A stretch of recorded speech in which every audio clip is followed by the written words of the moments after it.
So நம்ம இன்றைக்கு ஆண்டவர் எதை பத்தி பேசணும்னு நினைக்கிறாருன்னா செல்ஃப்லெஸ் ப்ரேயரை பத்தி தான் பேசணும்னு நினைக்கிறாரு. ஓகேவா?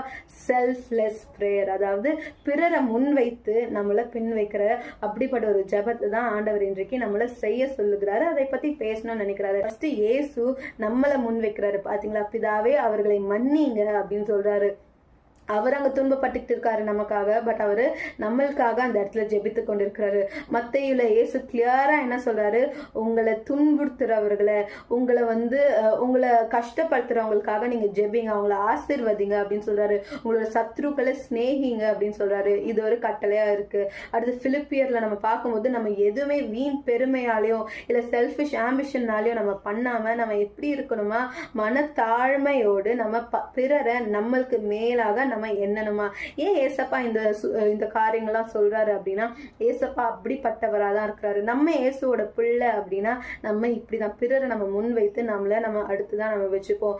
இந்த செல்ஃப்லெஸ் பிரேயரை நம்ம பண்ணும்போது என்ன ஆகுதுன்னா, ஃபர்ஸ்ட் நம்ம தேவனை நம்ம பிரதிபலிக்க ஆரம்பிக்கிறோம். ஆதி ஆகமத்துல சொல்றாரு, வாங்க நம்ம போய் நம்மளோட சாயல்ல மனுஷனை சிருஷ்டிக்கலாம் அப்படின்ட்டு. வெறும் உருவத்துல இல்லைங்க, நம்மளோட சுபாவங்களையும் நம்ம தேவனை பிரதிபலிக்கணும்ன்றதுதான் அவரோட சித்தம், அவரோட நோக்கமா இருக்கு. அப்போ ஃபர்ஸ்ட் இந்த செல்ஃப்லெஸ் ஜெபத்தை நம்ம செய்யும் போது நம்ம என்ன பண்றோம்?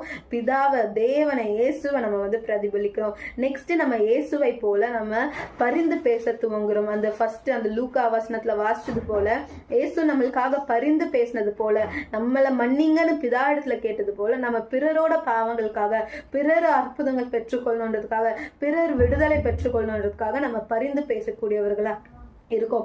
அடுத்து என்னன்னா, இந்த செல்ஃப்லெஸ் பிரேயர் நம்ம பண்ணும்போது நம்மளை நோகடிச்சிருக்கலாம், அவர்கள் நம்மளை வேதனைப்படுத்திருக்கிறாங்க, ஆனா நம்ம அவர்களை முன்வைத்து அவங்களுக்காக நம்ம ஜெபிக்கும் போது அவர்கள் அற்புதத்தை பெற்றுக்கொள்வார்கள், அவர்கள் இயேசுவை ருசிப்பாங்க, அவங்க விடுதலை ஆவாங்க. ஸோ இன்றைக்கு கூட உங்களை நீங்க கொஞ்சம் ஓரமா வைத்து பிறருக்காக நீங்க ஜெபிக்க ஆரம்பிக்கணும். ஏன்னா ஏசப்பா தன்னை தான் தாழ்த்தி நம்மளுக்காக இந்த பூமியில நம்மளுக்காக சிலுவையில அறையப்பட்டு இப்போ கூட அவரு பரலோகத்துக்கு போயிட்ட அப்புறம் கூட நம்மளுக்காக தான் பரிந்து பேசிட்டு இருக்கிறாரா?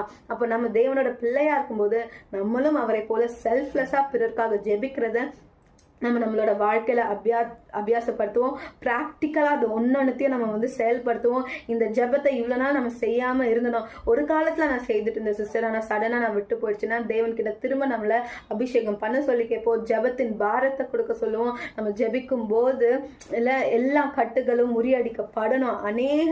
அந்நியர்கள் கூட தேவனை பற்றி தெரிந்து கொள்ளணும் அப்படின்றத நம்மளோட வாஞ்சையா இருக்கட்டும். பிறரை முன்வைப்போம். ஏசப்பா அவர்களோட வாழ்க்கையில அற்புதம் செய்யட்டும். அதை கண்டு அவர்கள் ஏசப்பாவை